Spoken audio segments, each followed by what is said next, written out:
Amados, hoje com a sexta carta à igreja da Filadélfia.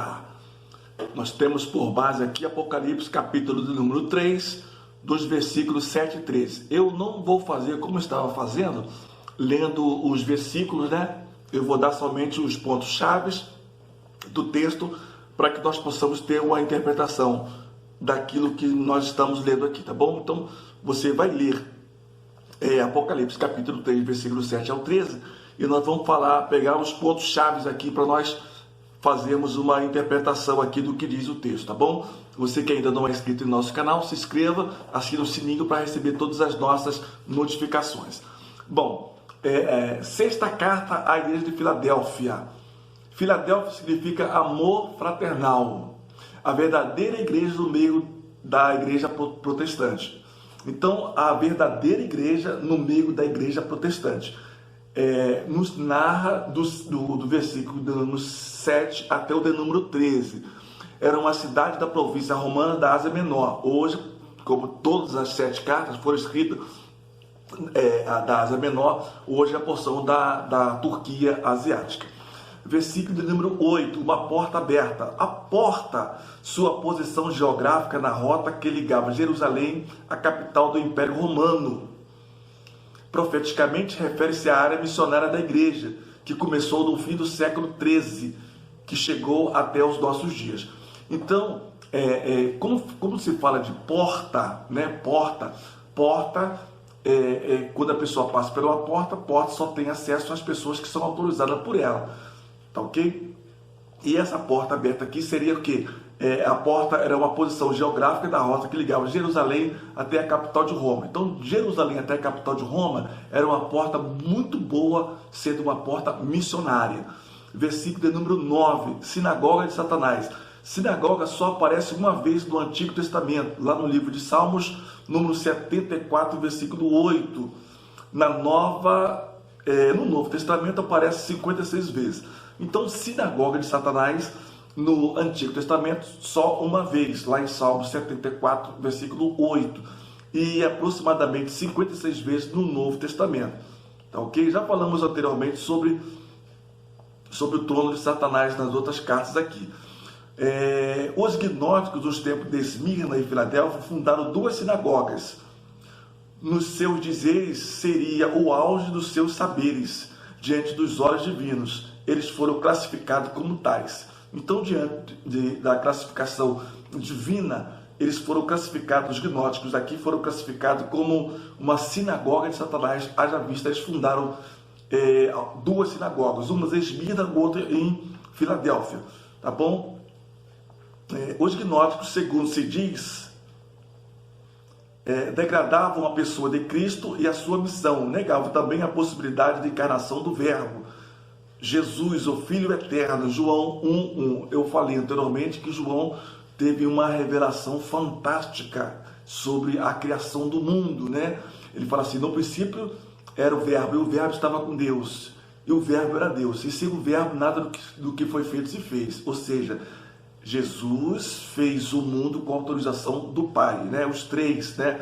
Pai, Filho e Espírito Santo, a Trindade. Não aparece esse termo na Bíblia, Trindade, mas nós vemos a Trindade no batismo de Jesus. Quando Jesus estava sendo batizado, ouviu a voz do Pai e a pomba do Espírito Santo pairando sobre ele, ou seja, a Trindade.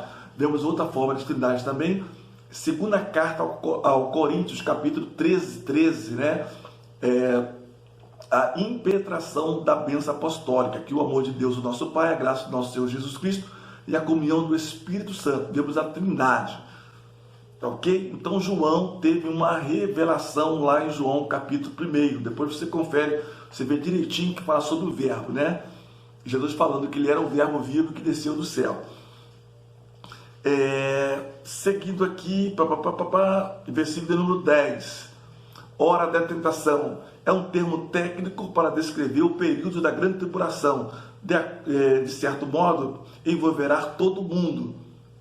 E como alvo final terá a cidade de Jerusalém, a Terra Santa. Ou seja, sabemos que quando Jesus vir buscar a sua igreja, a igreja subir, os 7 anos, 3 anos e meio de paz e 3 anos e meio finais da grande tribulação, em que Israel está esperando ainda o Mashiach, né? E quando a igreja subir, o mundo vai ficar um caos e vai se levar o Salvador da pátria, o Anticristo, que vai fazer o quê? Vai fazer a reconstrução do terceiro templo. Israel vai fazer aquela aliança, baseada em Daniel 9:27.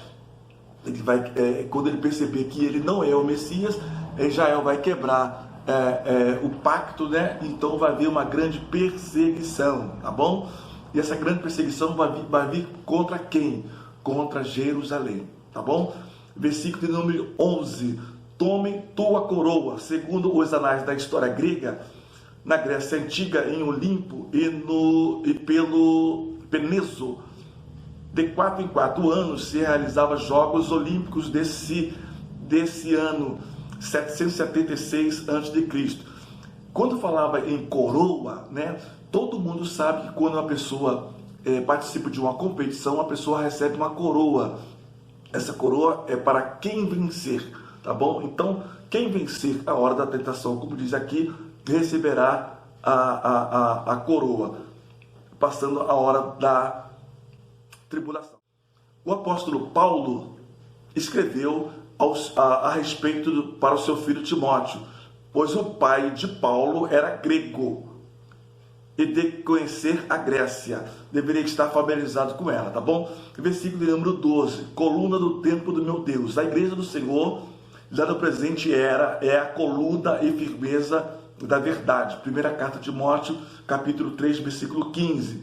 E o que ela representa na atualidade será, sem dúvida alguma,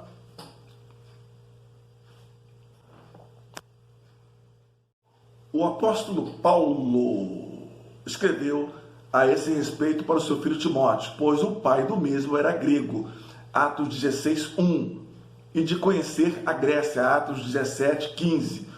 No versículo número 12 fala coluna do templo de Deus. A igreja do Senhor, já no presente é a coluna e firmeza da verdade. Primeira carta de Timóteo 3, versículo 15. Eis que te ponho hoje por cidade forte e por coluna de ferro. Claro que esta coluna do templo é também uma figura da linguagem. Quando uma cidade sofre terremoto, o que geralmente fica em pé é a coluna. Daí a figura da expressão aqui usada. Coluna, nós nos dias de hoje somos a coluna do templo de Deus. Devemos estar preparados, firmes, né? Como diz algumas pessoas, balança, mas não cai. Ou seja, é igual crente palmeira, né? Balança, mas não cai. Versículo de número 13. E o último, quem tem ouvido, ouça. Essa expressão está no singular, ouça, mas há advertência para todas as igrejas. Jesus Cristo nos alertou em Mateus capítulo 13, versículo 43. São ouvidos espirituais exercendo tal capacidade e dando ouvido às promessas de advertência. Que Deus em Cristo continue te abençoando e compartilhe com outras pessoas para que eles possam também ter o conhecimento. Deus te abençoe.